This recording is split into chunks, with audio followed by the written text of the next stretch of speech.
great. I can't see your comments till after the show, but if you come over to UFO Paranormal Radio, the YouTube channel under the same name, we are on the Facebook page where I will see the comments, as well as Twitch and Twitter.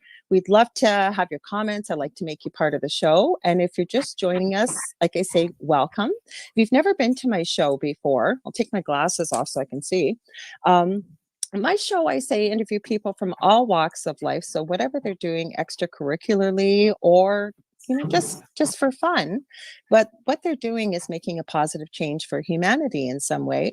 And that's what I like to talk about. Sometimes we talk about the paranormal, sometimes UFOs, sometimes the paranormal itself. I like to talk about the power of the mind, power of positivity, and sometimes we do a little truth seeking too.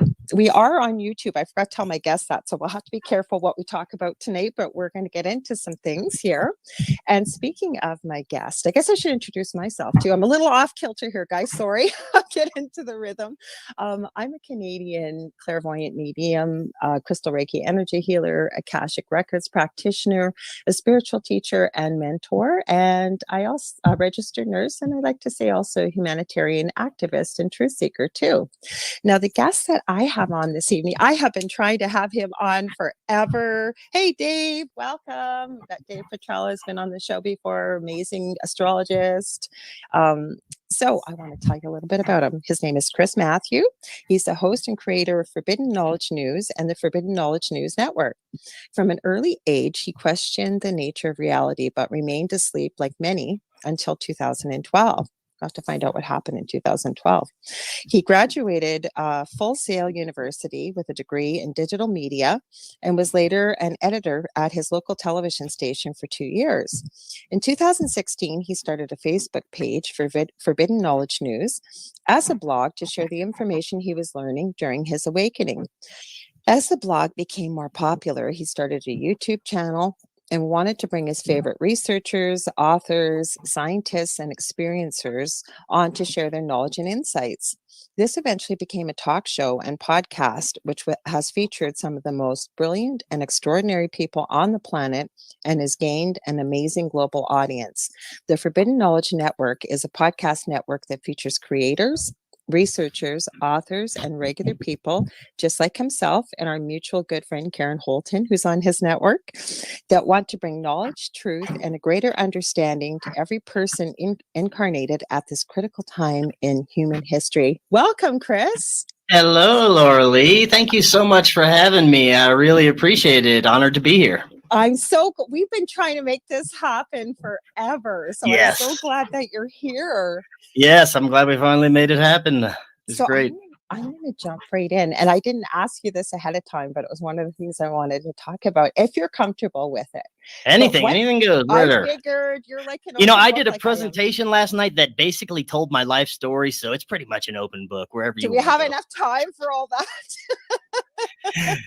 I condensed it to an hour last, so I think it was pretty good. Well, we're going to talk about that because you did a conference. We're going to talk about all of these things, but my curiosity is getting the best of me.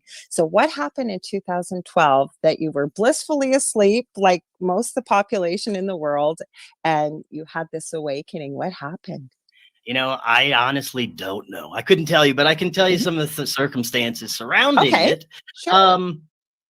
I hear this from a lot of people. This is a very important date for whatever reason. A lot of people started to get their wheels turning around this time period. I find that very interesting. But for me, I was getting it was the end of my first marriage. It was a divorce. I was living in Florida at the time, and I decided things weren't working out there, and we came back to my hometown of Louisiana, finalized the divorce, and I had started a new corporate job, the last job I had before this career in talk show that I'm doing now.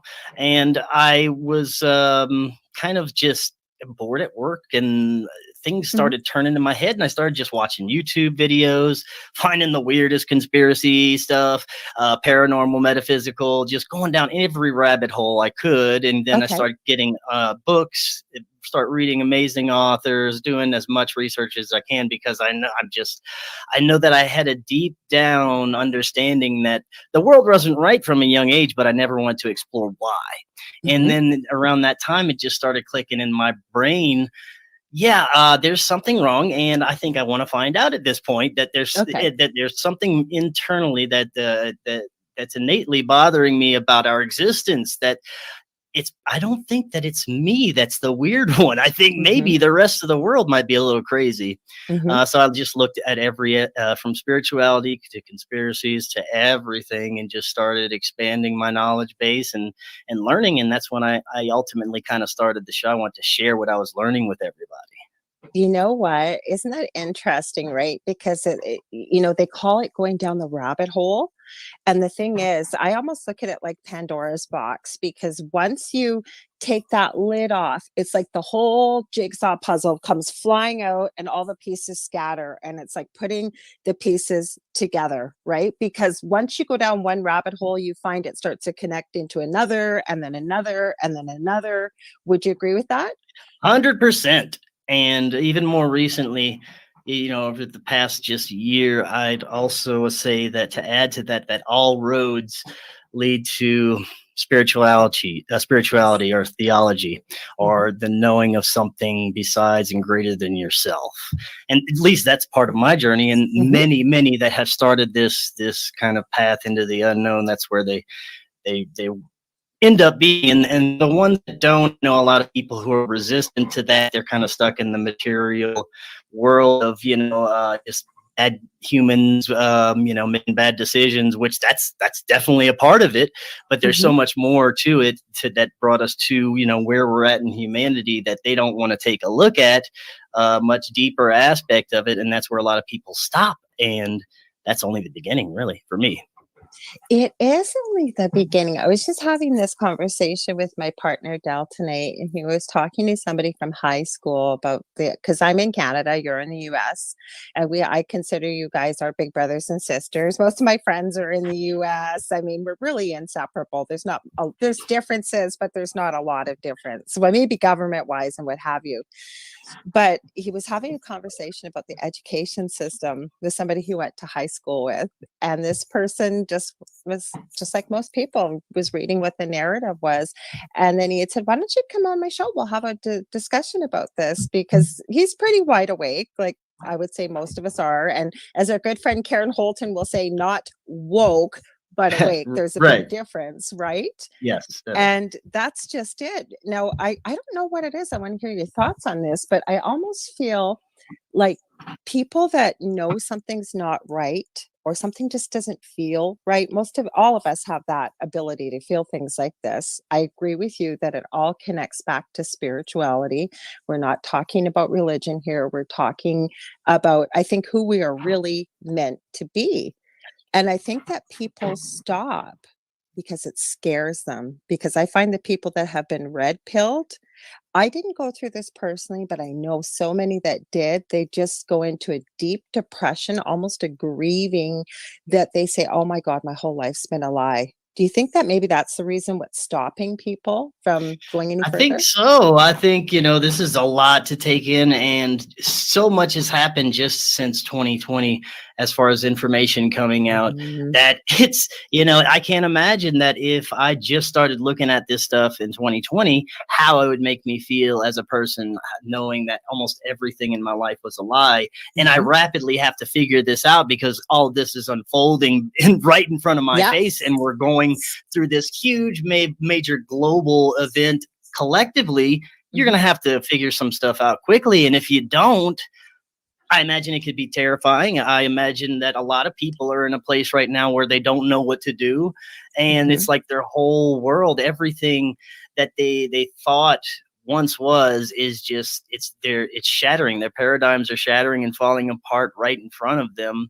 And that's where the spiritual aspect had to come in for me, It because I does, had yeah. to, that's the glue that holds everything together.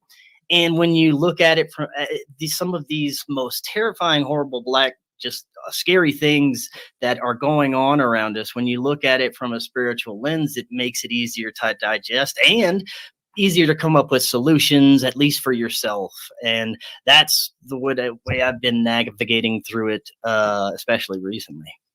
Hey, Zach, man, I want to say hi. I was wondering where you were. I hadn't seen you in a while. So glad to have you here. He's a big supporter of my show. He's been here for quite a few years. Well, I've been here almost 3 years and before that. So thanks, Zach. What's up, Glad to have Zachman? everybody else here. You know what? I'm really glad that you pointed out about the spirituality because I have to share something.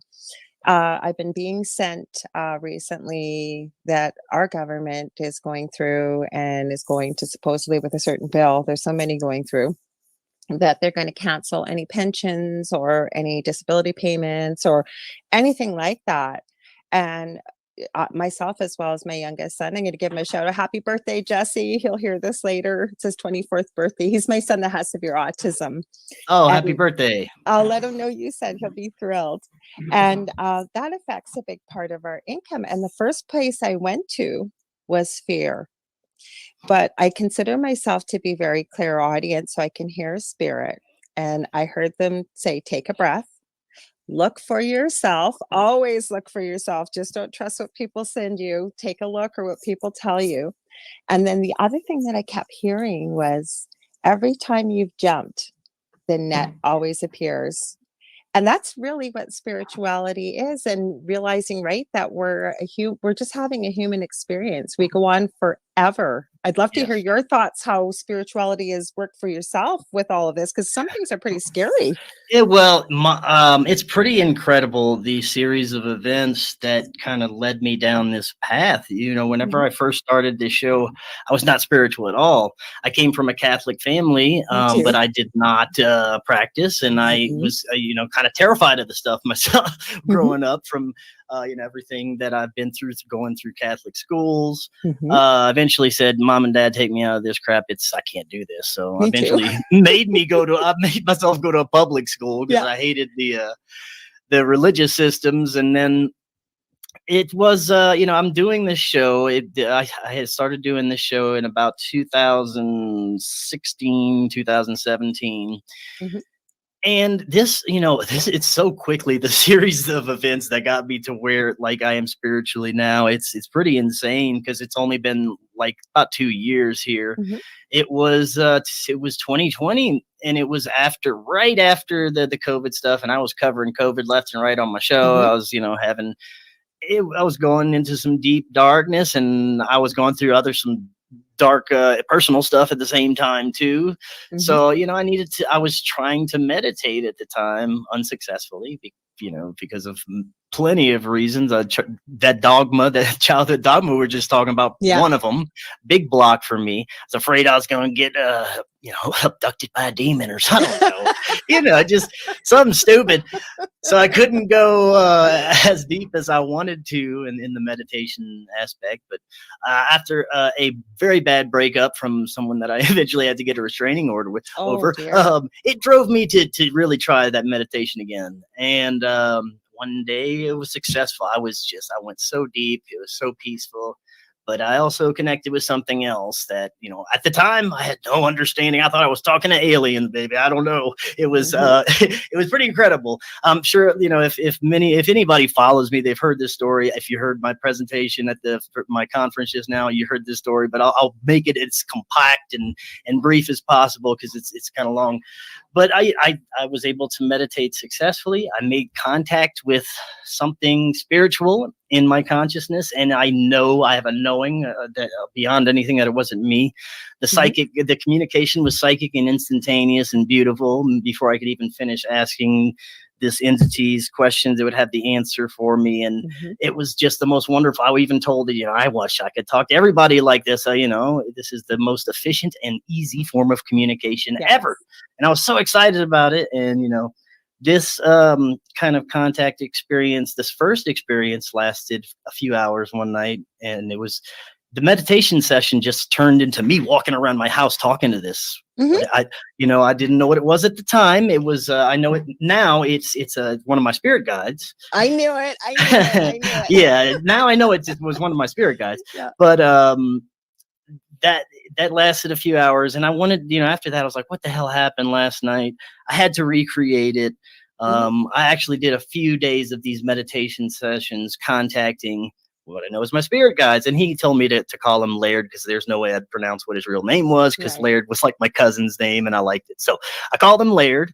We have these profound experiences. He takes me on the second experience. He takes me up on a ship in my consciousness, and I'm speaking with many other of my spirit guides, and they appear to me as these beautiful little etheric entities that are like animal hybrids in hoods. Ooh, love They're it. beautiful little animal hybrid peoples in these green hoods, and they all manifest to me, sending me these amazing feelings of love. It's like the best drug you could ever imagine, but you Yes. can't describe it. It's like no love you've ever felt, but it's love. You can tell, and acceptance, and just, we have these conversations. During that time, they asked if I accept a certain task on this planet that I've been given since before. I don't remember the exact words. I wish I did, because every time I try and tell this, I'm like, what did they say? But they basically asked me if I accepted a task that was pretty important to my soul and my existence on this planet. And I said, well, yes, of course. Started crying. Extraordinary experience. Also, at this time I am working a corporate job, and the forbidden knowledge news thing is secondary. It's a hobby. I'm making a couple of $100s a month off of this thing because it's not like my focus. It's fun. It was fun for me to do it, even though it was popular. A lot of people liked it. I just wasn't channeling my energy into it to make a living from it. And my spirit guides, during the first two conversations, this was one of the main messages. You got to quit your job. It's draining your life. You hate it. And I did. It was a corporate day job doing corporate sales. And I woke up depressed every day because of my job, severely depressed. So that was one of the messages I got from spirit. You gotta quit your job. You gotta take that next step. And I'm like, next step, do what? Do this? And then yes, you're already doing it. And I was like, shit. So that was a big one for me to swallow, because I was making a pretty comfortable living doing my cell phone sales and not any living at all doing this.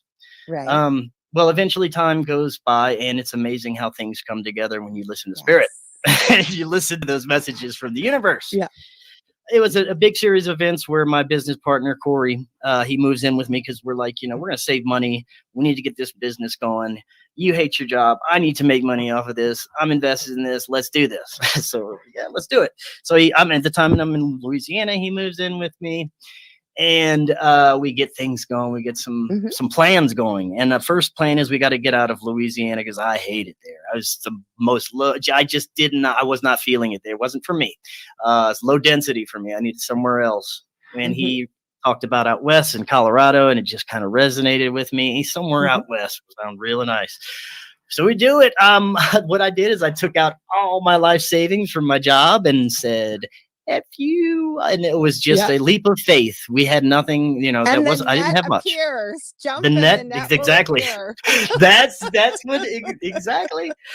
We move out. Next thing I know, we're like, I like to say it like this, we're pretty down and out. It's hard. We're scared. It's pretty terrifying trying to do this, and we have no idea what's going to happen. But one day we look at our revenue on our computer, and it's like, oh my God, we can pay rent today.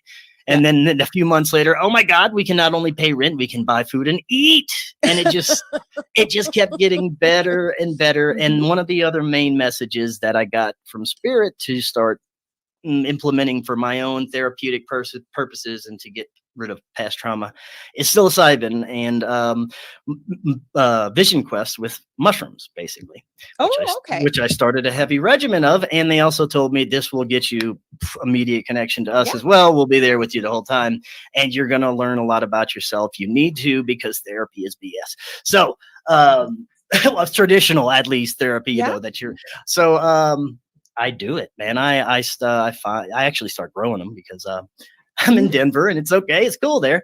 So I grow them. I start my regimens, have beautiful, beautiful conversations with my spirit guides every time, learning so much, releasing past traumas, just great experiences. At the same time, growing the business, learning about life, just everything was amazing. This period of my life was, incredible. And this is the same period, I start doing conferences, and I meet October, and October is a huge part of everything that's happening now.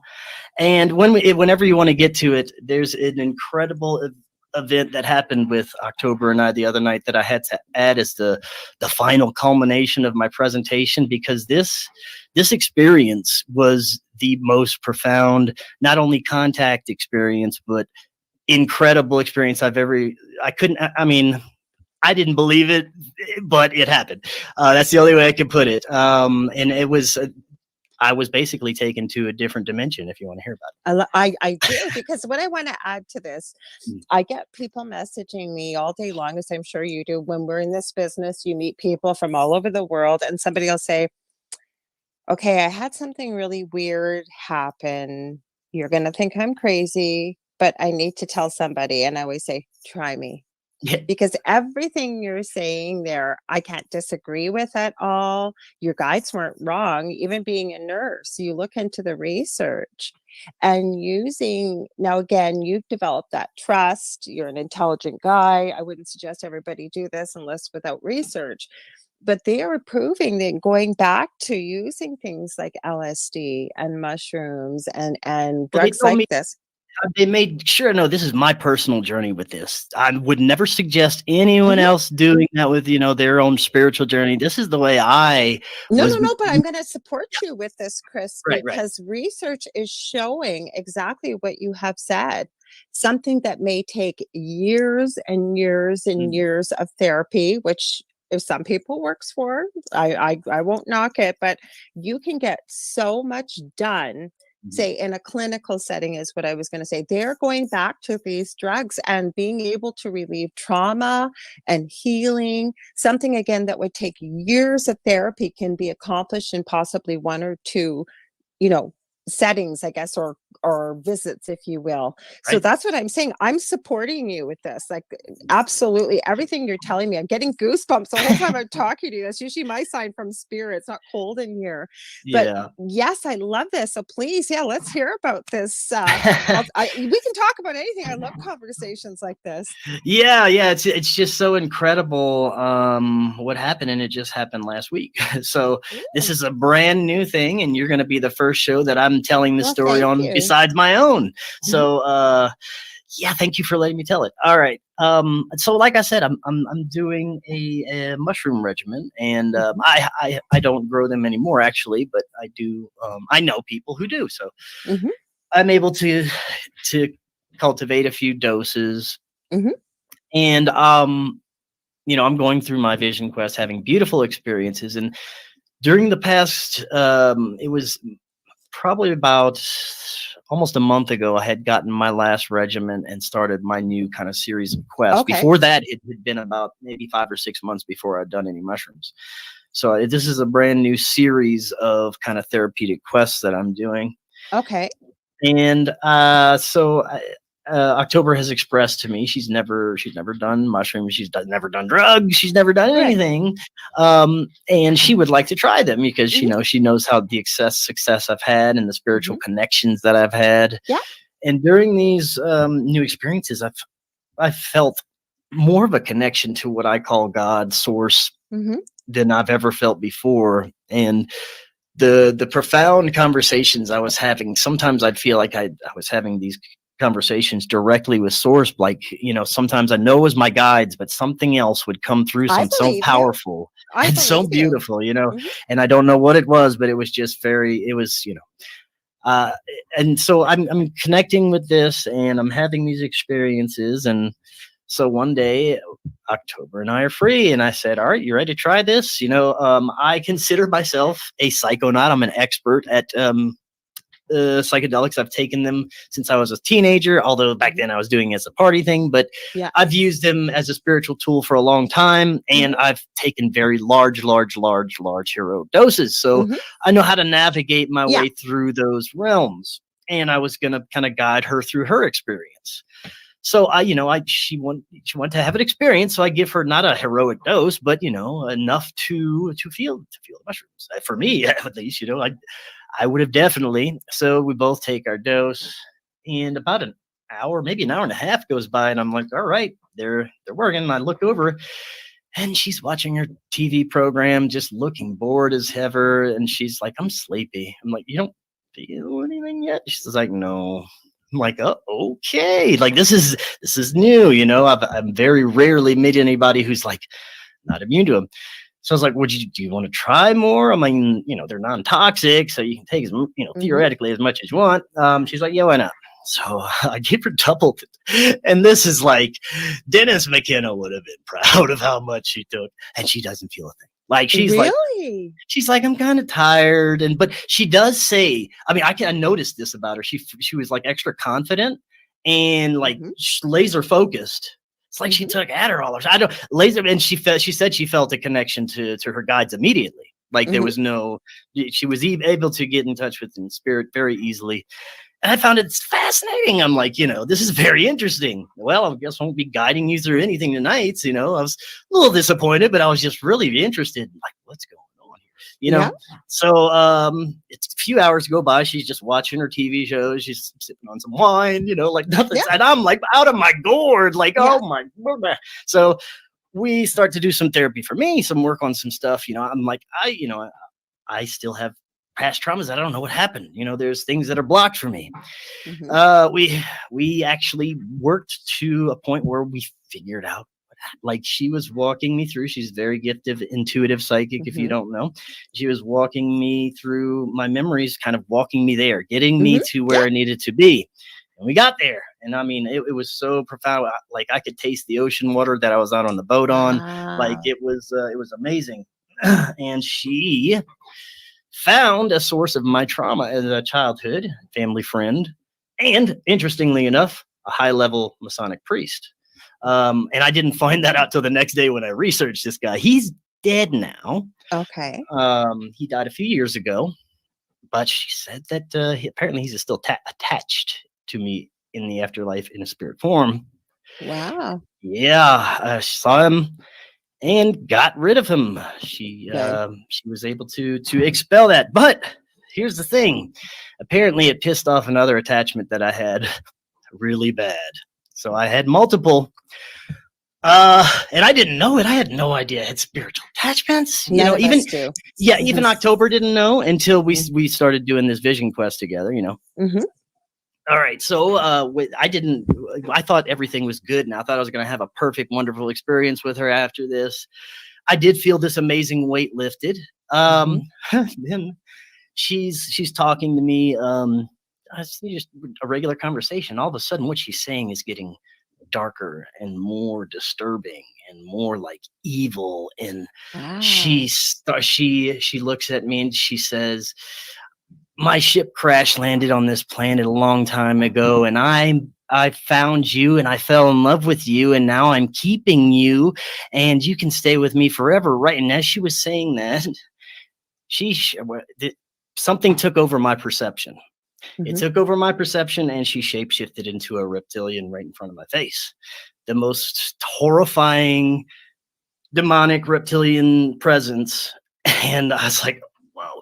All of a sudden I turn around, my entire home turns dark green, and the sky outside is blood red. And I had this knowing that I'm stuck in a mind prison right now, that I'm stuck in a time loop with this reptilian, that it has me here.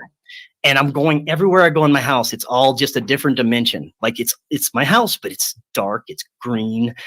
I can tell that there's like moss growing on the walls. It's like a dungeon. It's like a reptilian dungeon. And this reptilian's following me around, trying to talk to me. I'm trying to block it out so I don't listen to it. Doesn't deceive me anymore or anything. All I can hear is it's trying to tell me something. I'm just like, no. Running around, whatever reason, I run to the shower and close the door, lock it. And I'm like, all right, so if I'm in a mental prison, I got to get out somehow. I don't know what's going on. This is insane. For some reason, something told me to get in the shower. Yeah. put on hot water. Yeah. So I did. I get in the shower, put on hot water, and I'm just like, what am I gonna do? I'm trapped in this prison. And all of a sudden, I hear this just overpowering, loud, commanding voice say, no, this is a lie. It is deceiving you.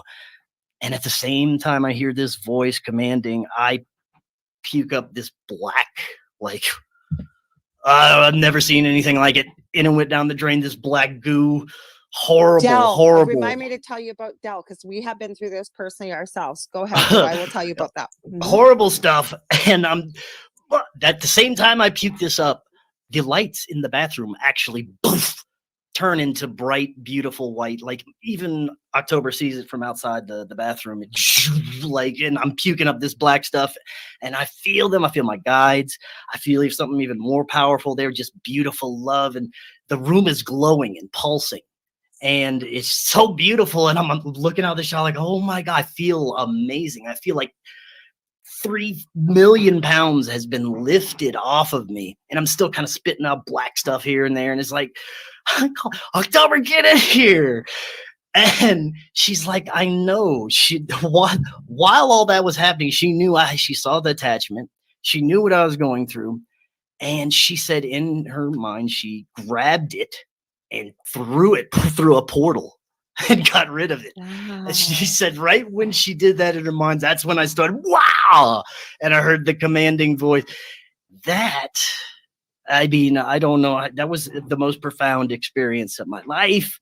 I went on to, I feel today, like at the day after, I felt like a completely different person. I feel like, I don't have any worries about anything. I feel like just, I can go on and not have any worries about anything in my past. I feel light as a feather. And that was the most profound experience of my life. And I no longer need psychedelics. I no longer need the vision quest. I no longer need the mushrooms. I'm done with them. I got what I needed from them. I keep hearing rebirth. As you're telling this story, it was like a rebirth. Like, yes, yeah, the past is gone. For sure, that definitely. Is incredible. I've been on the edge of my seat, you telling me this. And anybody listening to this, they're gonna, that has never experienced something like this, or seen anything like this, they're gonna say, oh, it was just the mushrooms. I have taken mushrooms once when I was I think I was in my 20s. One of my friends decided we were having these on a girls' night out. I had the best time of my life. We were at a bar. I could not stop laughing because people's noses were growing. Well, let me say something really quick about that. Yeah, there's profound hallucinations I've had on mushrooms. Yes, it's true that, the mushrooms cause you to see things and hear things that aren't there. But I've had hundreds and hundreds and hundreds of experience. Never like this. I had a knowing that I was no longer in the I believe dimension, you. That's that I was in a different dimension, Yeah. That's where I'm going with this, because I knew that I was hallucinating. Like, I felt like I was floating, and like, I had a sense of reality and whatever. This was different.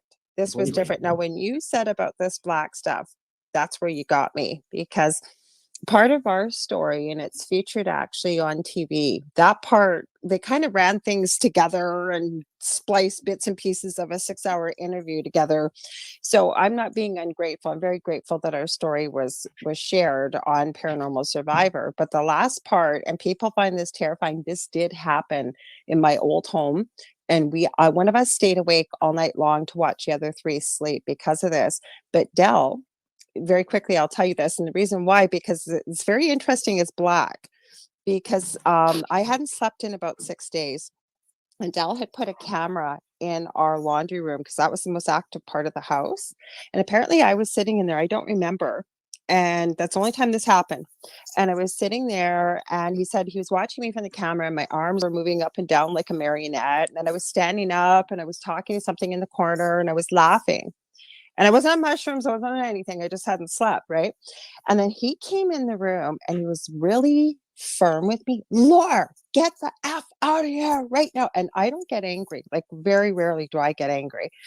I had this rage come over me. Like, don't you dare talk to me like that. He's going, come on, Laura, you just need to leave here. You need to leave.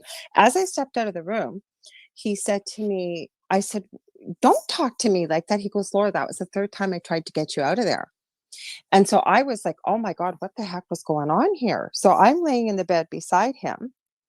All of a sudden, and being a nurse, I recognize what a seizure is. He starts like he's having a seizure. And I'm shaking him, going, Dell, wake up. And he's going, I'm okay. I'm all right, in his voice, but it wasn't him. And I have a bad back. I don't know how I leaped over the bed, and I sat him up, and I'm shaking the heck out of him. He starts puking up black stuff. I'm getting goosebumps telling you.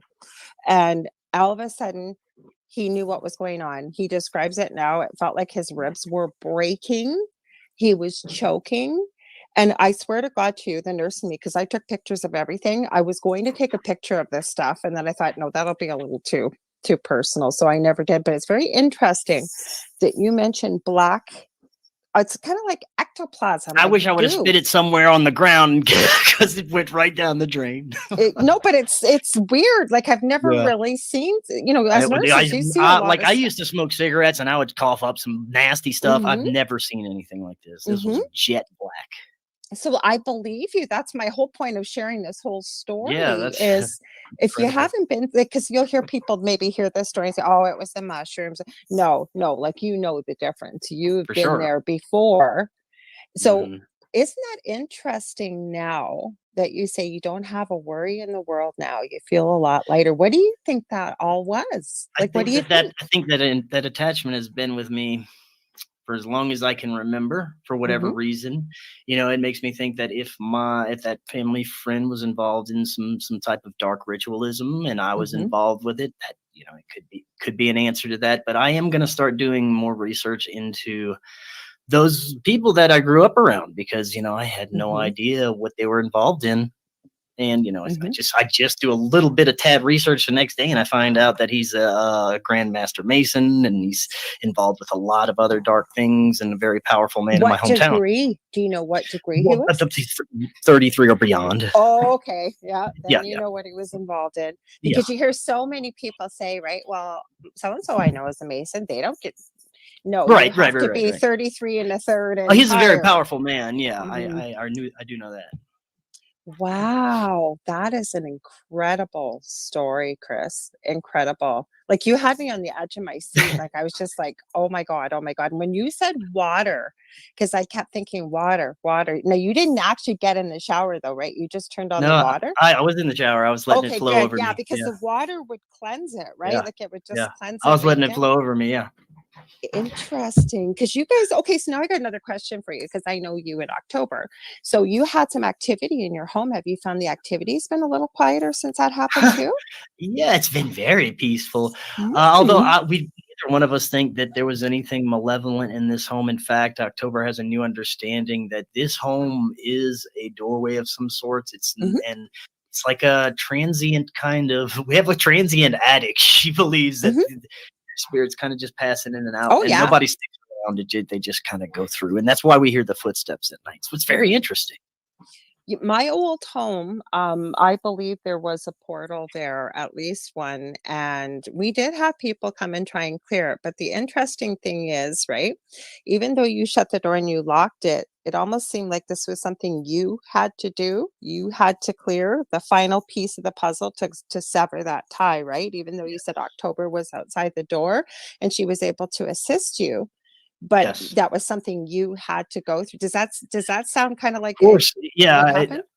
yeah, I knew that was it, but I also felt I had divine intervention because that thing had a powerful hold over me, and Mhm. whenever that voice said, "No, you are being deceived," it was, that had to have been, either one of my guardian angels or something of a higher realm. I couldn't tell you for sure. No, but the interesting thing is, and I love with you being a man because as men, right, most men have been raised that you don't share emotion, you don't, and I'm not painting you with a brush. I'm just saying, I love that it's coming from you and you're sharing the depth of what was involved with this because I think it'll probably give other people I would hope that push to come forward because many of us have had these kind of connections and these kind of things happen because like yeah, and especially when you talked about the meditation that you went back to it because when I teach people and I mentor them, there is no limit. Like when I've taught people I have this video I share quite a bit called the love shield. And I hate rules. I hate sitting there and telling people there's 12 steps to something. So the video takes longer to explain than it does to do. But I would like to get people to craft what works for them, if you will, create what works for them so they don't turn off the video and go, what was step 7 again? What was I supposed to do? They know already, right? Yeah. So like I say, all of this that you've shared, though, I think I'm hoping it will give others, to realize that, yes, some strange stuff happens, but there is no limit with spirit either. Because that's where I was going with this, with the energy. When I teach people to create this love shield coming from a love perspective, not from a place of fear. But sometimes, especially when we're sensitive to energy, we need that shield around us, right? Because not everybody's on the same vibration, if you will. But you'll have people saying, well, can I do this or can I do that? There is no limit. You do what you feel you're drawn to, what feels right. Try it out, see what happens, right? Right. Exactly. Mhm. So, wow, I'm mind blown. You're gonna write a book, Chris, if you've got more Oh man. stories like this. My God. I'm still unpacking everything. I mean, even since the event, I know that I had a lot of downloads that night after, just since the walking out of the shower and just feeling the immense energy and connection. I also started getting way like downloads of information I couldn't understand at the time. Very powerful, very profound, and then we go right into the conference this weekend, and I didn't have any time to unpack it. But today I was driving all day, and some of the stuff started just unfolding in my brain, and it's going to take a while for everything that just from that one evening that came through to unpack. But I just feel a lot more connected.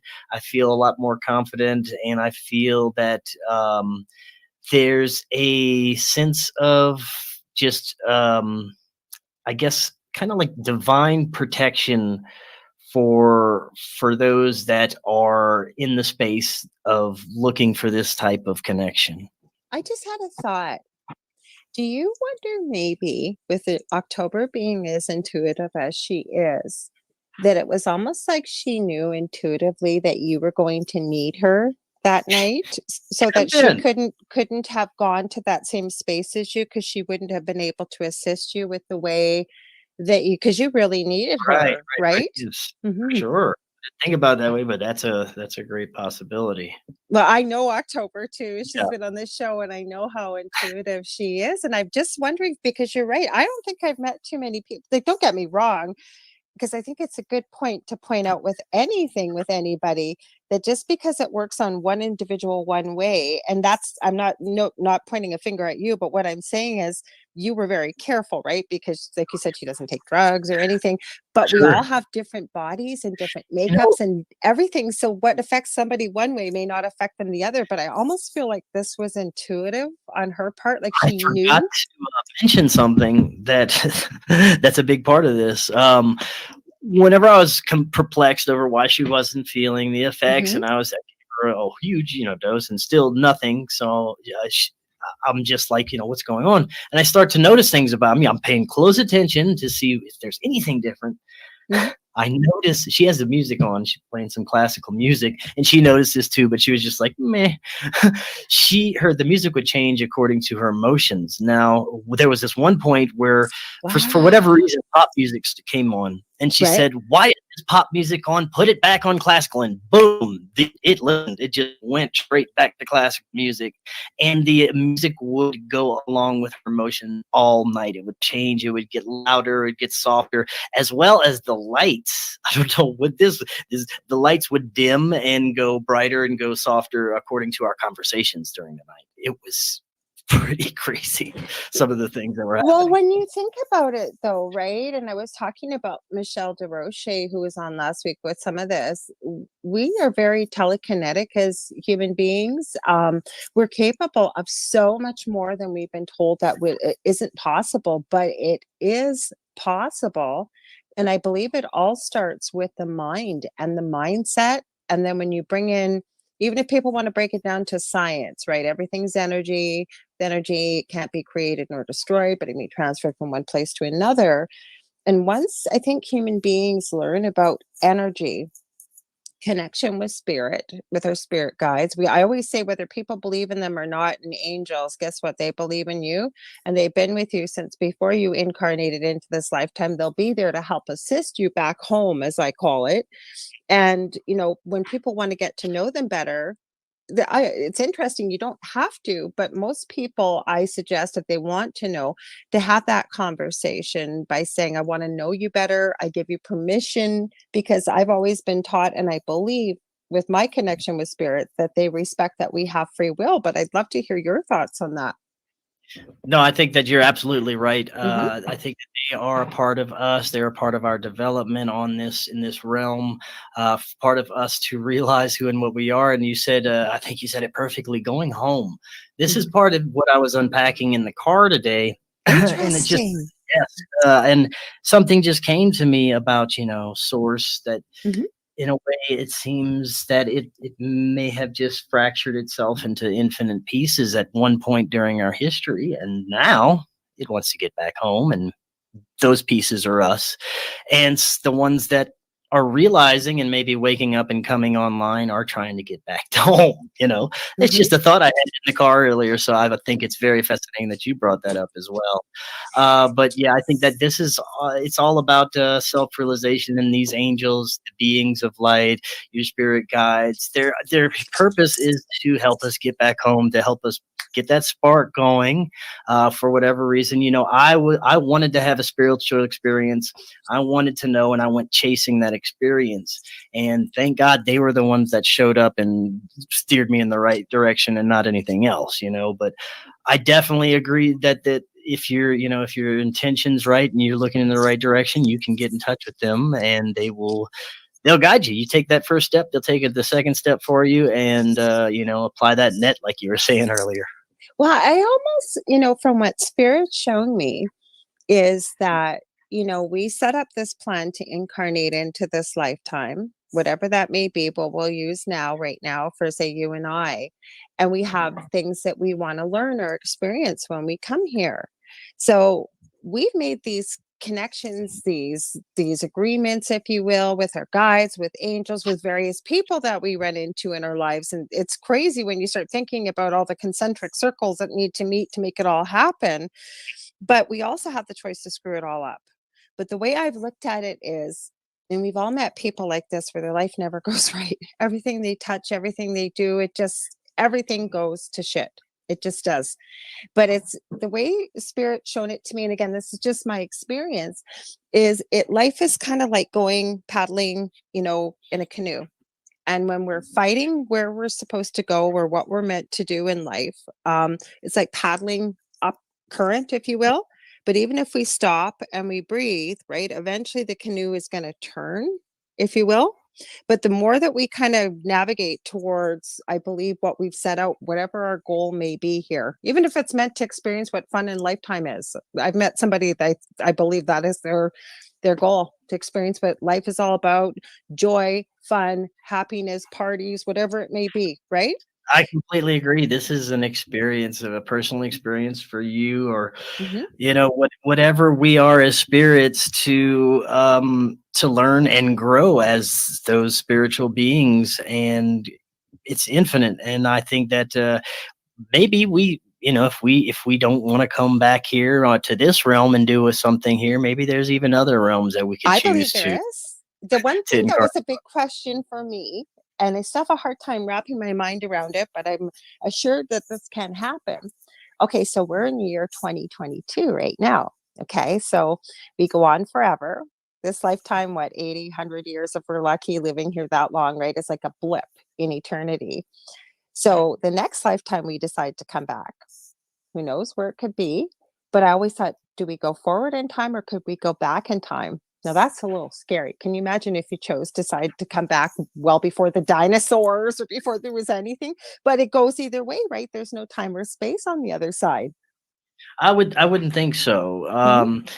And I think that it is very interesting what you said about maybe incarnating on different planets. I believe that. Um, but I was thinking earlier, with a lot of the what's happening right now on our planet, a lot of the the turmoil, and I think that people are incarnating during this period, maybe to help out and Mhm.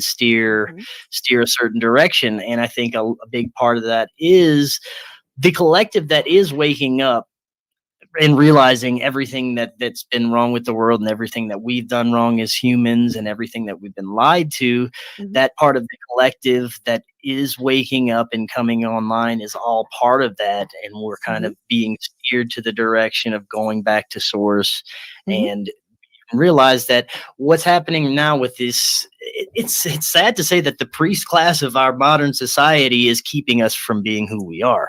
That religion and all the organized and Abrahamic religion, all these things were constructed to keep us in this kind of this realm, this matrix that we're in, and not realize who we are and what we have the capability to do. And it's just sad to me that our own priest class, the ones that we rely on for spirituality, that we believe we have to go through them to get to God, are the ones keeping us here, you know. And once you realize that, you gotta, that's another hard one for people to see. Well, I always say to people that, you know, some people do need religion, and I always say, not my job to judge, not that we're judging anybody, but I've studied near-death experiences personally and professionally for about 40 years. I believe I had one as a toddler. And, you know, that's kind of where I was going a little bit earlier with spirit with no limitations. We almost have to look at everything like there is no box, not even thinking outside the box. There are no limits. So I've had classes with spirit. You can have classes with them if you want to know about stuff and you get into that meditative state, because people say, well, can you? Yeah. There is no limit. And I always say too, and I really believe this, our guides and our angels, and we have much more. We have ascended masters. Look at the little guides that you have that are so incredible. I almost could see them when you were explaining them. But the point is, they're here to help us succeed. So when people feel very alone, and again, right, this is all a human construct. We're never alone, ever, ever, ever. And I never realized how much I needed to connect with spirit. And I'm very, you know, I love people being around them, but I never realized I spend a lot of time by myself. I need to. Being an empath myself, I believe most people that connect with spirit are empaths, just my thoughts. But we need that quiet. And when I'm around people for too long or too many people, I crave that stillness to be able to go in there and have the conversation with spirit, or hear what I need to hear, or ask the questions I need to ask. What's your thoughts on that? For me, I used to have a hard time being able to, like I said, meditate at all. But once I gained that connection, it was like after a while, I would just have this knowing that they were there, and it wasn't necessarily a conversation. It would just come in as a knowing or a thought form. That's what I'm calling it, a conversation, but it's not. Yeah. You're right. It happens so much more quickly. Same as the feeling of love. There is no word in the English language to even remotely explain that, the feelings, the colors, the sounds. Like it's weird. It used to be a separate kind of almost separate experience for me, where I would realize I'm talking to spirit right now. I can feel it. Now it's just like part of my everyday existence. There, it's just there. It's a connection all the time, and it's hard to differentiate, you know, when my conversation with them is going and when it's stopping, because I think it's always there in a sense. Always. Yeah, and it's profound the way that the kind of connection that I've gained to that in the past few months. But this is such a, like you said, such a personal thing. It's such a personal experience. Any form of contact, and most paranormal experiences are just so personal. You're not going to have many mass or group type of experiences like that. And I think that's for a reason, because this whole existence is your experience. It's about you. It's about your life and your learning and your knowing. And it's not about anyone else's. And with the second you try to include someone else's journey and mesh it into yours, it doesn't work. And that's when things kind of get screwed up. So even, you know, looking at other paranormal experiences, I love comparing other people's experiences and taking notes, getting everything together. But it's made me realize that it's not going to help me understand the phenomenon at all, because it's just about their personal connection to whatever this is that they're connecting with at the time. So it's impossible, I think, for someone else to understand another person's experience totally. I mean, we can get a basic understanding, but this paranormal ufology, all this stuff Mhm. is, I think, just about learning about who you are, I you have know? I have to agree, and, the other thing that spirit, obviously, there's many things they show you, and you're right about learning about who you are, but then realizing that, like, what spirit shown me is there are so many entities, beings, if you will, that are dying, if you will. That's not the right word, but come here to have an experience on Earth in this 3D existence. And I could be wrong. This is just what I've been picking up. And the reason why is we come in with spiritual amnesia. We come into these heavy, dense, clumsy bodies that are so fragile, right? Yeah. And you're going to do the most learning that you're going to do is on this existence, because most of us don't remember all the lifetimes we've had before, all of the lessons we've learned, what we have. And there's just such a potential for people to grow in this existence here. So that's why I say to a lot of people, because most people say, well, why am I here? What's my reason for this? And then I always joke saying, well, if I signed up for this, I wish I would have read the small print a little better with what we're going through. Right. Well, I think that we're on this planet, we are provided with spiritual tools that we can choose to use and choose to find, or we just can leave them there and enjoy our physical, material existence. For me, these tools were plant medicines, Yes, and things of like that nature. everything we need. Yeah, yeah, Hmm. for marijuana, Hmm. psilocybin, these opened a door to the spirit world for me, Hmm. and I think a lot of these things that such as those substances are placed here for that very purpose and no Hmm. other, to get our connection going. And not just, it's something different for everybody. It could be a spark here, something, something you think of. It could be meditation. It could be exercise. It could be any number of things. It could be your Hmm. child being born. It could be a near death experience. For Hmm. me, it was plant medicines that got Hmm. me to where I needed to be.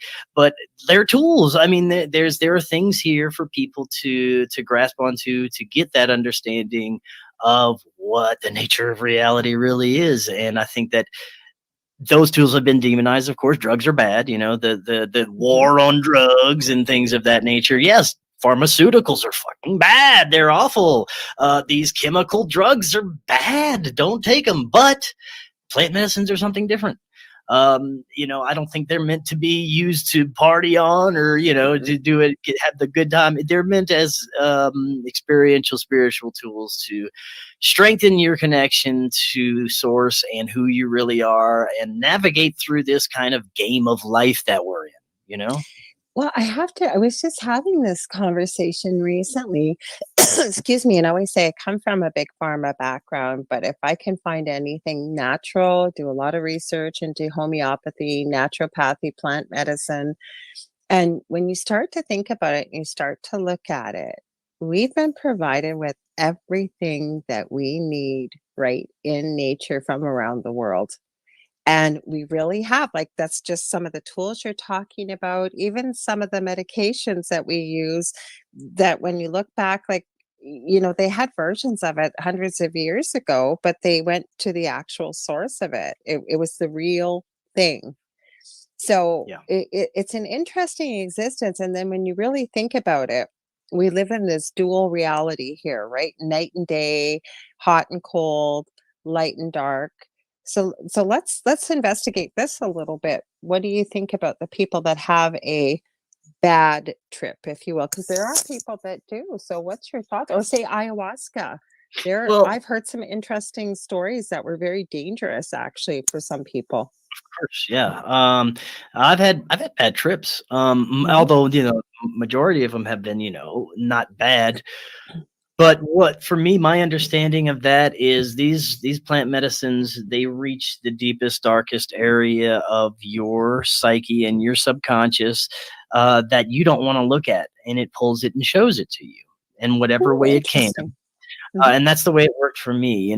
Anything that I have deep down inside hiding, whether it's something I'm scared of, whether it's something I'm ashamed of, past trauma, anything you don't want to look at and face, for me, the mushrooms, the psilocybin, any kind of psychedelics I would use would pull it up and show it to me, and it makes you face it, because you're not going to leave that trip until you face this problem. For me, that's Okay. the way it always went. And each experience was something different. Each experience would pull up a different either issue I had to work on, something that I was worried about, something past trauma, and it would pull it up. I didn't want to look at it. Oh, okay. I'll bring it up for you. And it shows it to me, puts it in my face. And it's like a hero's journey. Every time you have an experience, you have to fight through it, realize what's going on, realize why, and accept it. And then your journey's over. And that's every time. But it was profound that the past few journeys I've had, how it was all building up to this one final experience. And the previous ones were like preparing me, and I'd be getting messages about things that were going to happen and how I needed to do this experience with October. And it's just, now you know why. Yeah. Very profound. No, you're the umpteenth person, and I don't say this lightly, that has said to me that when we listen to spirit, what happens, right? Like, going from a corporate job that you were depressed to go to every day, to doing what you're doing. And let's get into that a little bit. So you've got this network. You want to talk a little bit, because you got this conference you just did and stuff. I'd love to talk about your network and what's on there and the whole bit. Sure. Well, it started as a Facebook page back in 2017. People thought it was interesting, and I'm like, man, people think this interesting. I'm not this smart. I need to start, interviewing people, talking to people smarter than myself.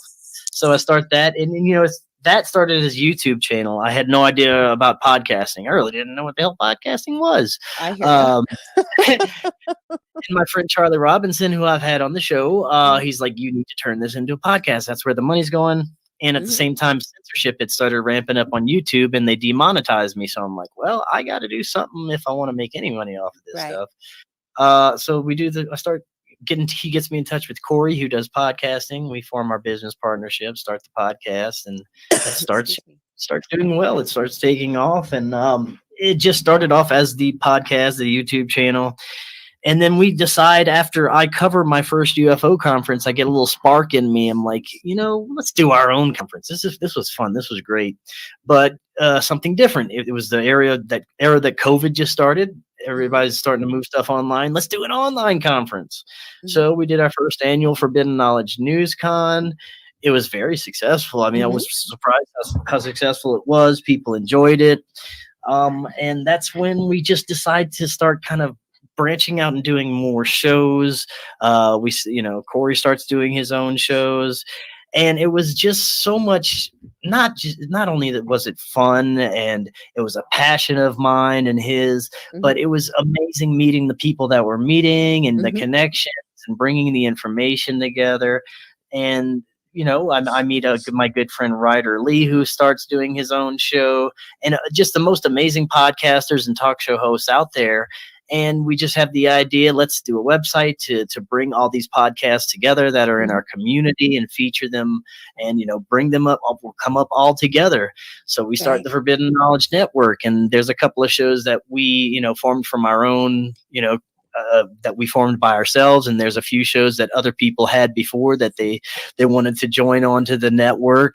And, we feature them, and we put them on our website, and I do all the promotion on social media for them, and try to get their shows out there for everybody, because it's a great community. And I think that everybody that's trying to do something right now to bring this information and bring their passion out, I want to help them do that, because I know where I was, and a lot of people helped me, and I appreciated it so much, and I want to kind of pay it forward for other people. So that's where the network started, and now we're doing conferences annually. We just finished our third annual Forbidden Knowledge News Con.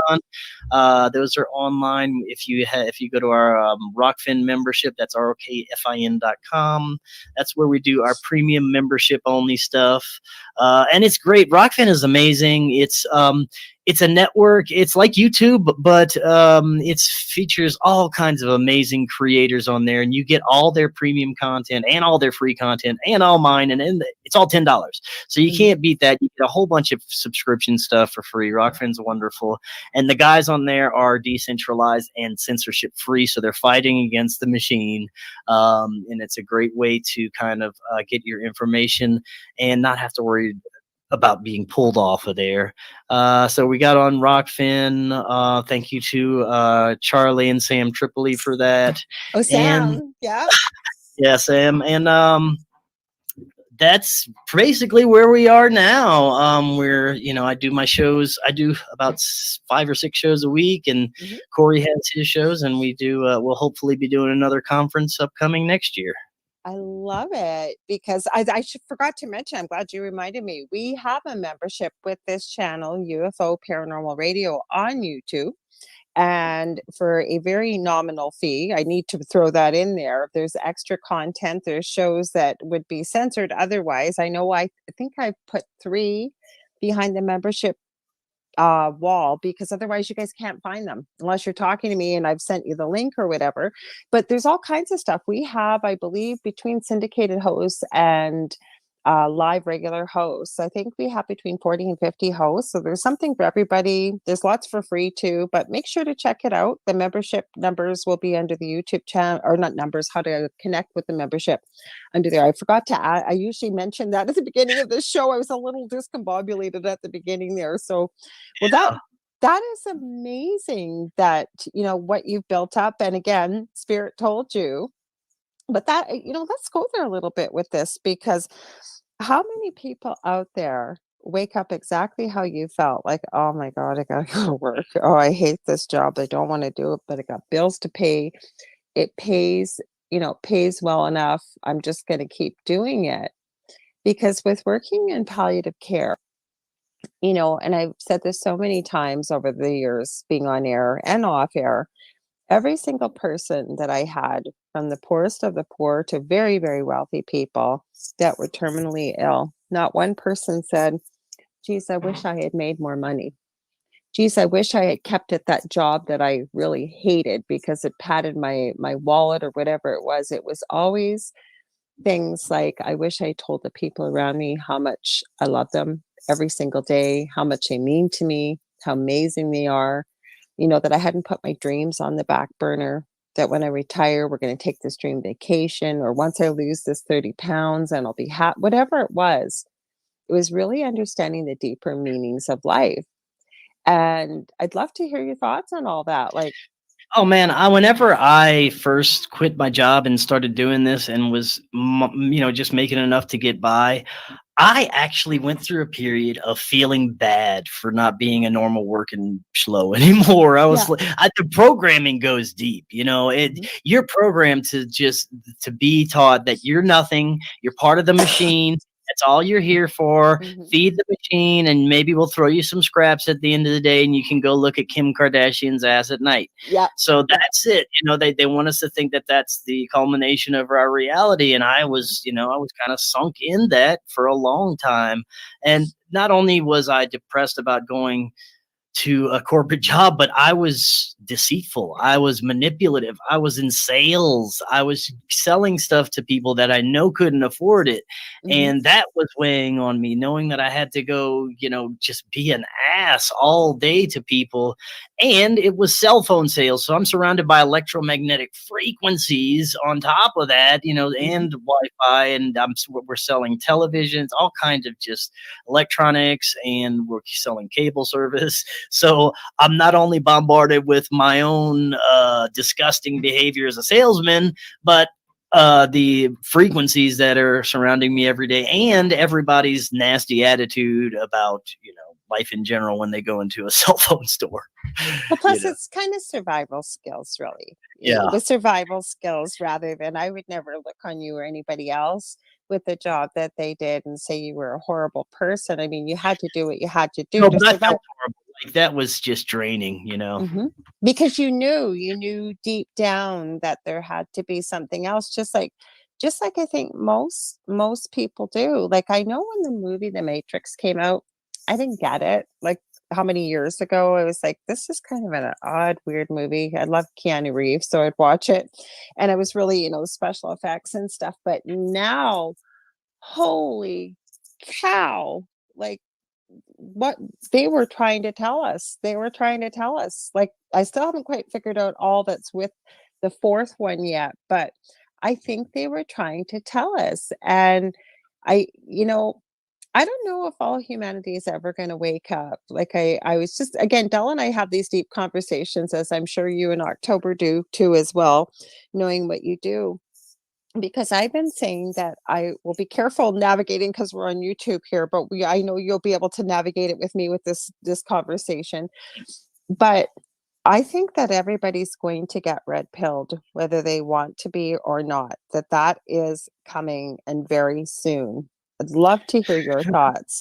I think about this all the time. Mhm, I think a good portion of us already are, and they're just not saying anything. They're mulling it over. I think a lot of people are quiet right now because they realize they've been duped. excuse They me. realize they've been lied to. Just with all the oogada boogada that just happened, and you know what I'm talking about with the Mhm, experimental stuff. People have been deceived, and they are realizing it. And I think we're in a period right now of just quiet silence where people are kind of thinking it over. And I think more people are already awake than we even realize. There's still a lot of sleepers. There's still a lot of oh, people part of the system that are like I call them NPCs. Just they haven't come online yet, or they may not ever come online. They're just mhm, going along with this material existence because they're doing what they're told. It's like that new meme. I support this thing or whatever it is, the current thing. yeah, Yeah, they just go along with the flow, and the wrong kind of flow. mhm. But I think a lot of people are at that point, if not already, where they would be on the right side of history. Because man, you don't want to be on the wrong side of history on this one. See, we're in Uh, a different place than you are, though, yeah. because, for example, where I live in Ontario, they are finally getting rid of the face diapers next Monday. Finally, Wow. we've never been able to stop wearing them. I've been finding a lot of my friends in the southern US, especially, Mm, life has been back to pretty well normal for quite some time. And where I am living, it is a scary place to be That's because we talked about this. You came on my show, and it is mhm, so insane how mhm, different it yeah. is in Canada right now, and it's like you guys are trapped, and it makes me Mhm, feel so bad that they have you in this kind of prison over there, and I can't mhm. imagine because, most of the guys you guys have gotten vax, not you personally, but the You people in gotta be Canada. careful with that word. We'll say jabbed. Yeah, Jab. yeah, Yeah. sorry. Yeah, most of you people have been, the Canadians, have been in that, Jabbed?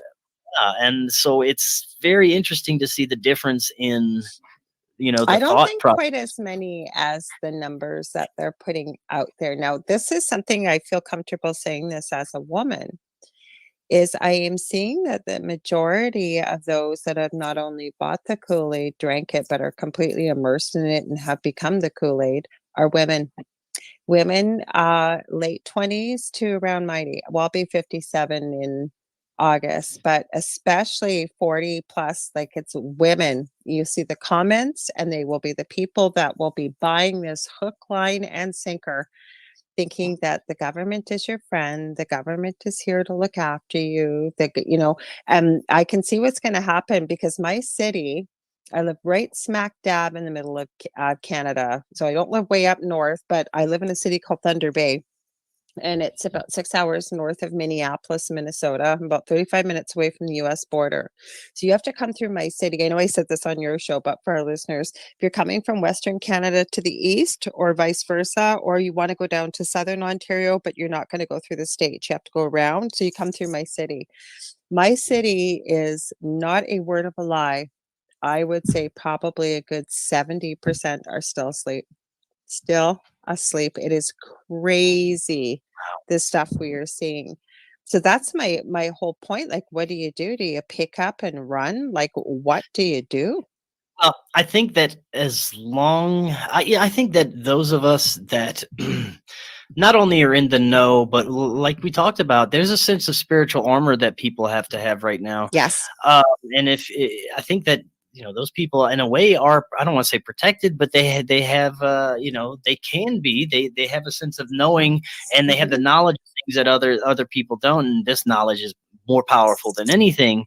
But what I'm saying with the spiritual armor thing is, the elites, the scumbags, the globalists in control, they have their belief system, and whatever it's the devil or Baal or whatever ancient deity they go to Bohemian Grove and dance for, they have that, and they believe that that's fully got their back, and that's guiding their divinity and their new world order and their new whatever they want ideal for humanity, and they've got those deities. Well, if we're on the other side and there's no spirituality, we don't have any big woo woo gods or deities are on our side, it's just us little humans. I think that puts us at a somewhat of a disadvantage. And that's where the higher power or spirituality or knowing that there's just, there's not only more than us, that we are more than them. And that's all part of the collective. If you don't have that, I think you're at a disadvantage. And I think that's where the fear comes in. And that's where I don't think people have to worry either way, but that's where people are worrying. And that's where people are missing something. I have to agree with you, because like I said, I shared earlier in the show, the first place you go to is a place of fear. And then I always say too that knowledge is empowering. It is so empowering. Some people, I guess it depends how you look at it though, but to me, and I think most rational human beings feel this way, wouldn't you rather know and have the time to break it apart, take a look at it, like you said, connect with spirit, if you will, or whomever your higher power is. And not that spirit is just, we're talking collectively, source, the whole bit here, because I'll get people saying, well, you don't believe in God because of what you do. Again, programming, religious programming, dogma, what have you. And then they'll believe that you don't, for me, it's God. When I do readings though with people, I always say, whatever your belief system is, it doesn't matter to me. But my whole point is, with all this programming, like, I think the most powerful thing we can do is turn off the TV and turn off the radio. But with that being said too, with podcasting, you find a lot of people that get very envious. I know Del went through this the other night talking to somebody, again, somebody from high school, believe it or not, hadn't talked to them in years. And it was really about, well, I wish I could do what you're doing. But the beautiful thing is, and I always encourage people, now is the time. Step up. What have you got to say? Share it, because people are looking for alternative media. What's your thoughts about that too? Do you believe that? Or for sure. I think this is the time. I think where there's a new revolution going on. I think that podcasting is a new form of entertainment. I think Hollywood's crumbling. I think the traditional entertainment that people used to look for is going bye-bye, and people are listening. People are turning into to real information, to real people, not just fake stuff, to people's real thoughts, to genuine stuff, to things that's been missing. And that's what podcasters are doing. They're taking it back. They're making it real. They're bringing real information to the table, and they're broadcasting it to everybody. And it's a beautiful thing. It's a new type of revolution that I think is happening right now, that it's a great thing that we're a part of. So I think podcasting is the future for all of us. That, I get into it. It's great. It's, if you want, even if you want to get on there for 2 minutes and just, tell about how you feel today, it's still adding information to the pool of stuff. And I think it's a great thing. And I want to address something you were saying about fear and what's keeping people back, holding people back right now. You get rid of all the stuff that they're trying to push with us for fear, and they have no more power. exactly. So, so what? They're gonna give you something you might die from. Okay. Well, so what? You're gonna die. You'll be back. The death is just the beginning of something else. You shouldn't be afraid of death. So, something else, they're gonna keep you locked away forever, not feed you, torture you. Pain? Well, we all go through some pain. It sucks. It really, physical pain really does suck, but that's not something that's you can go through a little pain and still live. And then if you die, you die. So what? You're dead. You'll be back. And, all these other things that people are afraid of, disease, not being accepted, not being able to fly on a plane, not being able to go to my favorite club, all this stuff that people are afraid of right now. You take all that stuff away, there's no power. They don't hold any power, and we won. That's it. That's my whole message has been that once they no longer oh, hang on, Dave asked a question, it's a good question. But, once they don't have fear anymore, it's the only weapon they have. Because Dave's been on the show before, Dave Petrella. He's just started his own new podcast. Feel free to put the name in there, Dave, because I forget what it is. He's an astrologer, a scientist. He's been involved with Oak Island, the TV show that was involved with that. He's a really cool guy, really nice guy. So he said the community is growing a lot every day. Join the team. Now, this could open up a whole can of worms here, Dave, but we're going to ask your question.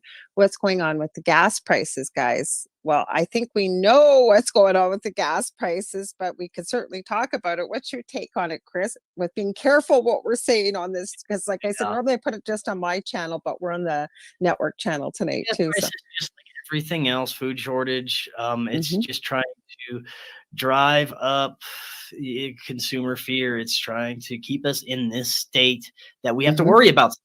When we got to worry about the gas, we got to worry about Ukraine, we got to worry about Russia, we got to worry about Putin, we got to worry about nuclear bombs. No, you don't.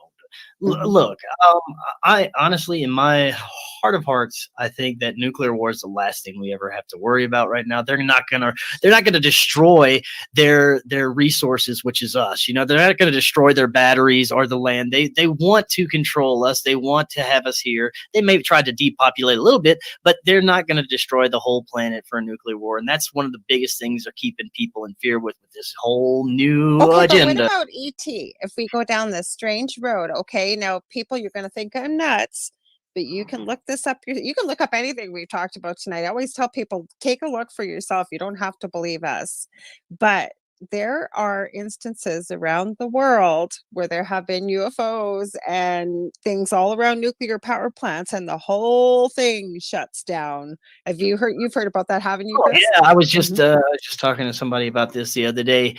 The whole UFO phenomenon it's something that got me into this. It's something that I'm fascinated with, and I think it's a huge part of everything that's happening. Although I have more of an understanding of it than I've ever had, I have zero understanding of it. It's something that is like the biggest onion that you could ever unpeel. And each layer, there's another layer behind it that you don't understand. And once you get an understanding of that, it's like, oh my gosh, there's something else. Whatever ET is to it, they have a very big interest in connection in humanity. In some aspects, I think maybe they are us, different versions of us in the future that are coming back. Maybe we evolve different ways. I don't know who or what they are. I know they exist. I know there's plenty of them. I've had enough experiences and seen enough things to know, and talked to enough people to know that, that ET is a thing. But ET is a big mystery, and I think it's wrapped in this whole spiritual mystery as well. I think some of them are messengers, some of them may be angelic, some of them are celestial beings, but some of them are also very physical. Some of them are very science-like and have no empathy or emotion and just want to tinker with us. And I think it's just a whole spectrum of entities. But for me, the new thing that I am, you have to be careful with this one because this topic divides people. I've come to the conclusion that the traditional model of space is a lie. I'm not saying we're on a flat Earth at all. I'm not. I don't think we're on a globe either. And I think it's more of a spiritual realm. I think it's more if it's, I am fascinated with the arguments that flat earthers have because it's very profound at times. But we in no way live on what the traditional model of space is that they're telling us. And I've come to the definitive knowing and understanding that the stars and the sun and the moon and the planets are a sky clock, and they are there for us to keep track of the seasons and everything happening around us. They're there as a giant sky clock. So I don't know what else beyond that. I'm sure that space exists. I'm sure that there are, beings coming from what we have been told space is. No, I honestly don't believe that's what it is. And I know we have not gone to the moon like they've told us. Thank you. No way. And, that brings up a whole new thing of like, okay, so if we're not on this traditional model of space, what is this thing? And that brings us to, for me, a spiritual learning ground. That's Mhm. something for us to be here for this time for a purpose. Mhm. So Dave says, I don't think the ET will allow for another nuclear war. I agree. And yes, they can deactivate whatever the hell they want. Yes, they can. And Yeah. then Dave says, Chris, I'm doing a full presentation on flat Earth the last Friday of this month. Sweet. And Zach Man says, either you are pressured to pay high gas prices or pay a ridiculous rate to pay on an electric car. There is no winning for the consumer. But with that being said, now I have been saying this, I'm going to repeat myself. I strongly encourage people to look up something, I'll spell it GRANDJURY. You can find it on Odyssey. It's long, people, very, very long. But I have been saying this over and over and over. I shared it with Karen and she brought it up, I think, on your show, Chris, when we did it with you, that every man, woman, and child needs to watch that. Now, they've been on a break. They're breaking it down into smaller chunks, but especially when you get into the presentation about economics, it breaks everything down. There are people from all over the world, experts who have, let's say, worked very high up for many of these organizations like WHO, the CDC, Pfizer, you name it, they have worked for them. And so, you get people trying to, the cancel culture, saying that such and such a doctor is a fringe doctor when we know they're not, and what have you. But when you start listening to this and you start listening to economics, and I never got into economics, I found it very boring, but you start looking at Edward, what's his last name? Dowd, Mm. really good guy to check out. There's a whole bunch of people to check out with this. When you start looking, you see exactly why the gas is going the price it is, the food the way it's going. With the fiat money system, whether we like it or not, it's on life support. So this is going to be part of whether they're going to, basically how somebody put it that I watched recently was that they have a choice. Either we can go through something like the Great Depression, kind of let the steam off, but as history has shown it, and this was another series I was watching, it was excellent right now, and it's talking about prepping and what's coming on. They also did another great series on what's been going on over the last 2 years. Anyways, this gentleman that was speaking from Australia, and I think he's right, is that history has shown over the hundreds of years that what they usually do is they run the dollar into the ground and or basically raise prices so high that Mhm. eventually people can't afford it and it has no value anymore. And then you have to go somewhere else with something, come up with another kind of currency, whatever. So I think that's where we're going with right now. And you're right about the electric cars, Zach. Unless you're a multimillionaire, and I say that facetiously, there are people that aren't multimillionaires that are lucky enough to afford an electric car, but not everybody's going to be able to afford that. So what comes next, right? I think that the not only the economic and financial systems, Mm-hmm. everything is coming to a crash right now. Mm-hmm. It's all going to come down in flames. Mm-hmm. The question is what's going to come up after. It's been obviously, their plan to destroy the old systems for a long time. I know Mm-hmm. that the people, Davos and the World Economic Forum and all these MFers want to erect this new global system so that they can control everything and Yes. then they can have this technocracy. Mm-hmm. Um, and that's where this whole thing has been about. But I think that we have the opportunity here to kind of hijack this whole movement Yes. as it's crashing to the ground and then rebuild it in our own way and rebuild, our own systems, our own governments the right way, the way that should have been done before. But we have to stop them from putting up their systems first. And that's what this whole thing, it's like this major grand spiritual war over humanity. Well, part of it is too, right? When you start looking at it, Rome never really fell. If you look at it, you go through history, right? It's just had a different name, a different base, a different what have you. Now, Dave, you're going to have to explain this a little bit, unless you understand this, Chris, because I'm not much into I love astrology. astrology, but I'm not deep enough into knowing what Yeah, it. so Dave, you'll have to explain to us. Pluto's coming back in July, then again in I December. know We're in. Pluto signifies death and rebirth, so Mhm. yeah. Yeah, but even if you get the death card, say in tarot, people have a panic attack when they see that. That doesn't mean that people take it literally. It just means the ending of an old system Right. and the beginning of something new. But even you look at the word apocalypse, and I think we talked about this on your show, Karen and I, but you look at it, part of the word apocalypse means the death, the death obviously of something, but revealing what was once hidden. Mhm. And when you pull the cork out of the genie's bottle, I'll call it, when you start waking up, right? You can't stuff the genie back in. So you can't unsee it. So what happens is, right, it's the death of an old way of Mhm. thinking, whatever. And then we move forward, or just like what you had to say. Now, what's Dave saying here? He goes, Pluto, um, return for the USA. Yes, destruction and transformation. Now, even the interesting thing is too, when you look at this war, this isn't the first time stuff like this has happened, but somebody had sent me Putin's speech from Wednesday, and when I listened to a lot of that, and I'm probably going to get a lot of flack for this, I couldn't disagree. I don't agree with what he's doing, but I'm saying a lot of things he's saying, when you start researching it, see, Here's the there's thing. some truth. I could go a few different ways with Putin. Hmm. Well, many of my close friends, and Hmm. I consider it, believe that Putin is kind of fighting against the New World Order in a way. Hmm.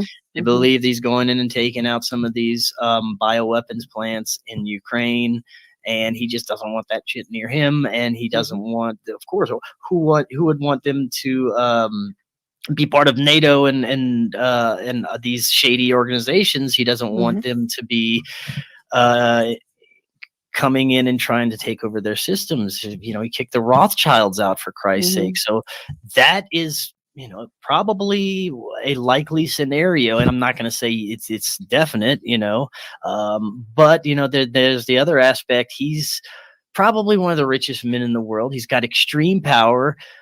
What would make him, that extremely powerful man, different than any other extremely powerful man that's in control of a lot of military in a Hmm. country?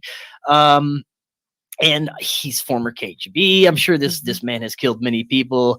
I don't think he's a good person, but Hmm.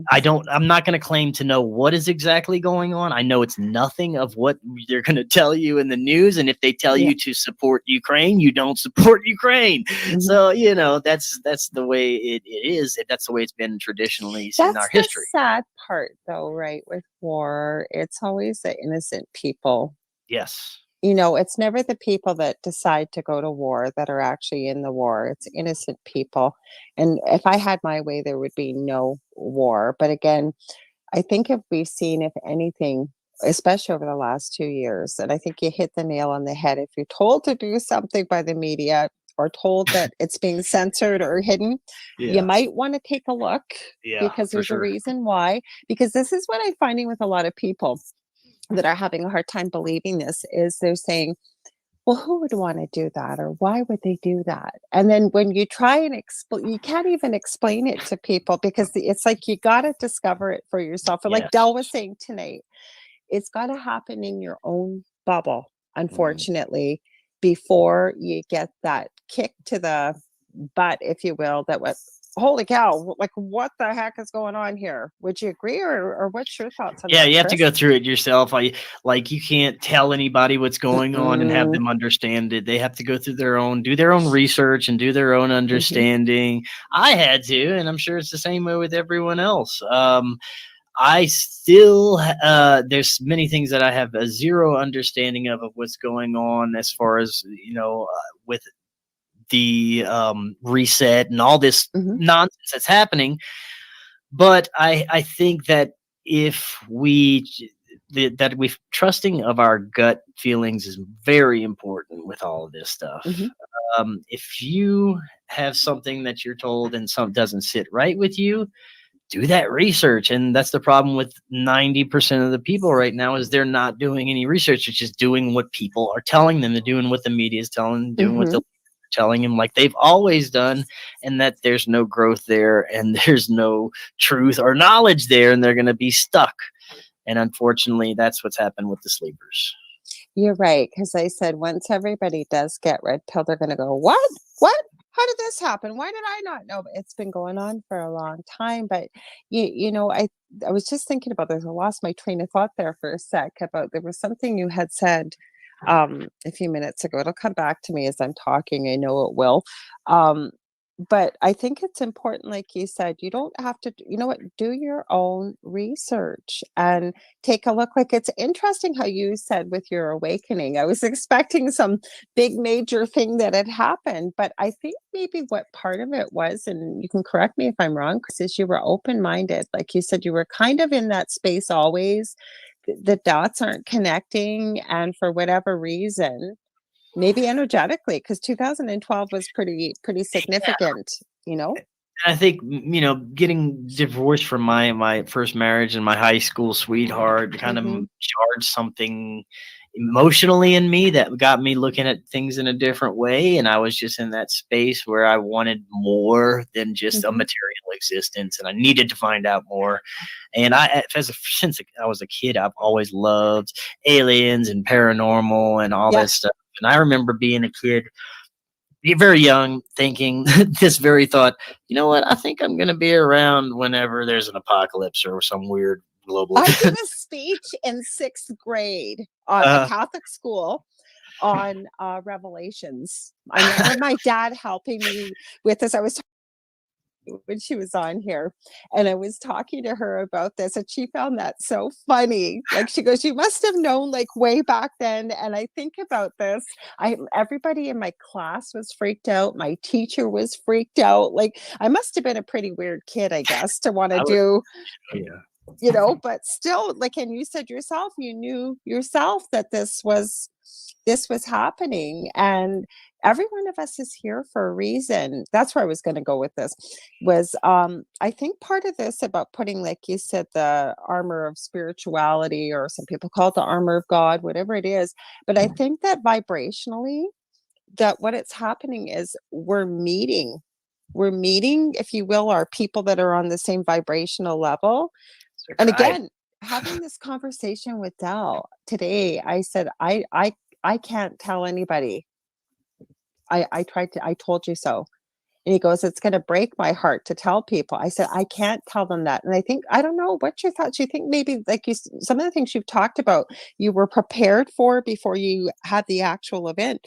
I almost feel that way. Like, we've been prepared for this, that when people are going to need that support, or that beacon of light, if you will, the lighthouse, that they're gonna find the people that will be able to support them. I don't know, what's your Yeah, thoughts? well, I found out very early on in my journey that you can't show this to people who aren't ready, and but I did. Mhm. Like, I learned quick because it felt like I was jumping on a horse and going right down the street saying, "Pedophiles, aliens, sir," Yeah, just yelling yeah, everything at yeah. people, and they didn't want to hear it. They thought I was crazy. My Mhm. family almost disowned me.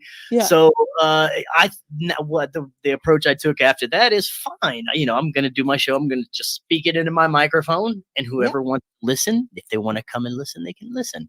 And yeah. that's the way it was. So that's, I think, the way you need to approach it. Just, Mhm, speak it out there to, your own little personal mhm. microphone. And if people want to come to listen, they will come to it. And that's the way it is. It's happened with so many people in this right now. And it's, like I said, it's a revolution. It's a beautiful thing that's happening with information and people wanting to express it right now.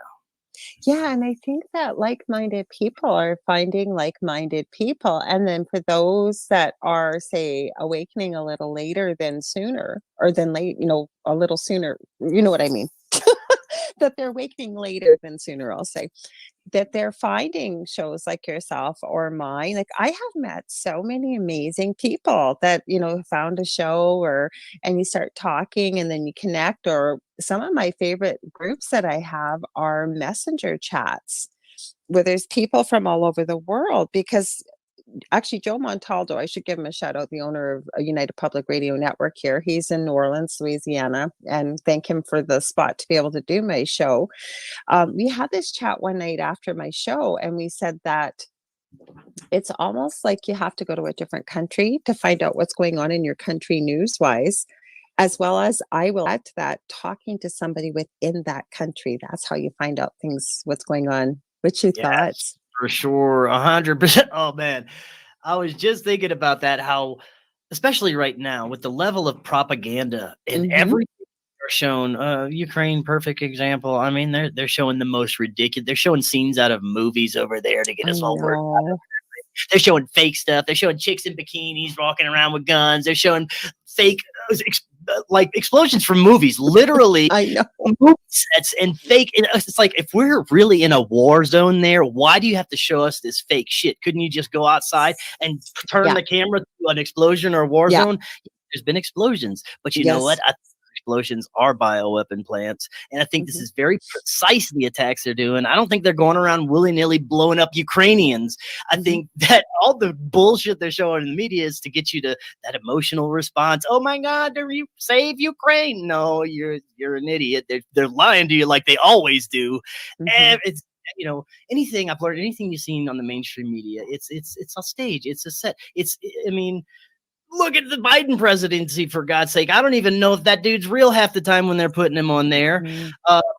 You know, the media has become just this cesspool of a false reality portrayal. That's all they do. They portray the reality they want you to believe, and it's all fake. I mean, do you walk outside and, you know, all the horrible stuff you hear, and oh, you know, there's this shooting at this school and this person killing, you know, mother dumped her baby and all this just negative, you know, and then they'll throw in a positive story at the end just to lighten things up.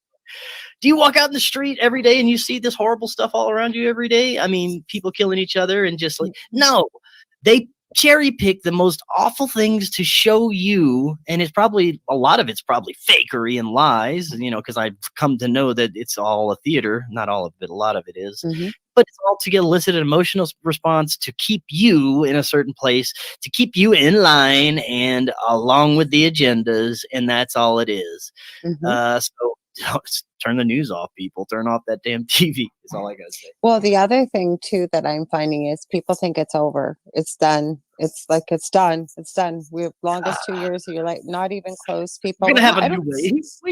Wait till fall. They're gonna Jabba or something. I don't know. They're coming up with some other shit. I know. Well, you know, the same thing, every now and then I'll do a show about prepping because people think you're crazy. Like, I know December 21st, 2012, Dell and I had food, we had water, we had extra stuff, and people thought we were crazy. Not that we told a lot of people, but my point is, even I've pointed out to many Americans when the T-Man was in power. He changed your emergency act. It used to be for 2 weeks. He changed it to 6 months worth of food, medication, water for every person in the US to have stored in case of like an EMP attack or whatever. And most people hadn't seen that. And it was pretty difficult to find. It wasn't quite under FEMA, but it was part of I forget what it was called. I have a copy of it.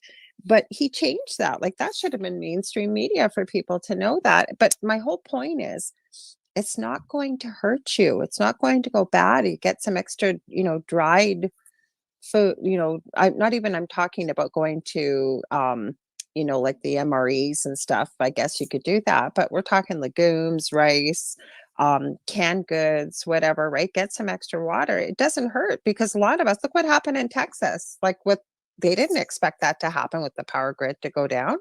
At least you're prepared, right? Right. Yeah. And oh man, you said this something about the power grid going down. I've noticed a lot more people are having these problems across the United States, and I think this is going to be one of the very next agendas that come along in the guise of climate change. I think that they are going to start cutting off people's power and blaming it on some kind of weather anomalies or climate change. And they're going to say, well, we need to go to a centralized grid that we control. So you're not using all this power. And if if the climate gets too bad, we can just shut you off and we'll have control over everything, all your electronics. It'll be for your own good.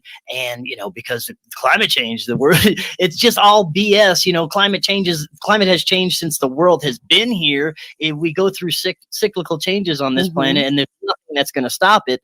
But they're using that under the guise of to set up these systems. I believe that will be coming up soon to another fear tactic. And I think I already believe they control the weather. I believe they're going to start. Absolutely. Since like the 50s, there's proof of that when you look at it. Same thing I've noticed, for example, at our local Walmart. Many of the cold places, like the refrigerator stuff used to be all open. All of a sudden, they've all got glass doors on them. Like, what's going to happen next? Smart meters for houses. I've talked to a few people out of those over in the UK, including two that had no idea, were booked for it like 3 days later and canceled it. But my whole point is, I believe it might be 7-Elevens where they've got the cameras up there and you can't see what's behind the doors. And somebody pointed out, like, that wouldn't be far away you got to flash something to get, to buy something, right? And I think I'm being very elusive, if you will, because of the channel we're on. But now we're seeing this at Walmart all of a sudden. Like, it's like, why? I've seen go ahead.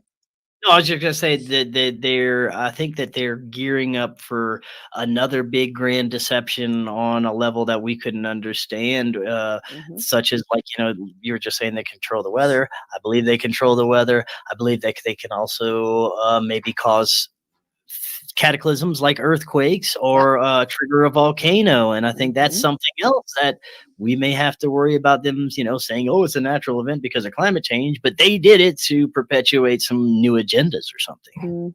Well, we are almost out of time. When you come back, we got so many more things to talk about. We barely scratched the surface tonight. I'm so glad you came on, but I knew you were going to have a great discussion, though. And it's interesting how much we're on the same page with a lot of stuff. Oh, yeah, sure, definitely. So you want to go ahead and let people know where they can find you, the network, the whole bit, anything you got coming up, Chris? Sure, yeah. Forbidden Knowledge News, our website is forbiddenknowledge.news. That's also the Forbidden Knowledge Network, where you get all the amazing podcasts from our community. You can find our show on all podcast platforms. We are on YouTube, but limited. We don't put anything controversial on there. We're on Odyssey, but that's the same feed as YouTube. If you want to get all our juicy stuff, the premium content, and all the shows you can't find on YouTube, go to rockfin.com/FKN plus. That's all our premium. But you can get a free account there. And with that free account, you get all the uncensored shows that we can't have on YouTube. So you can still get all our stuff free on Rockfin. And by the way, all our stuff is free anyway. Even our premium shows, we put the audio on the podcast feed so you get to hear it anyway. So we don't keep anything from anybody. So that's where you find all our stuff, I believe. And we're on Facebook and Instagram and all the, I think it's Forbidden Knowledge News 1 on Twitter. Oh, awesome. And I want to also I want to say thanks to Zach and to Dave for being here, and everybody else that's listening. I always go to my profile and there's been a bunch of people commenting, and I don't know why it won't show up on StreamYard. It should, but it doesn't. So I want to thank everybody that's listening. If you ever want to get a hold of me, you can reach out to me at facebook.com/The Angel Rock. I have 2 groups on Facebook: Paranormal University for all things paranormal, Angel Rocker Tribe for many of the topics we've covered are covered between the 2 groups, including the power of the mind, how to access your own gifts, things like that. So I will be back next week with another amazing guest for all of you. I want to thank you all for your support. Don't forget to support our YouTube channel with our premium content. You can find out all about that under UFO Paranormal Radio on our channel on YouTube. And I want to send you all so much love and light. I want to thank Chris again, and have a good morning, good afternoon, or evening, wherever you may be. We'll see you next week. Thanks, everybody.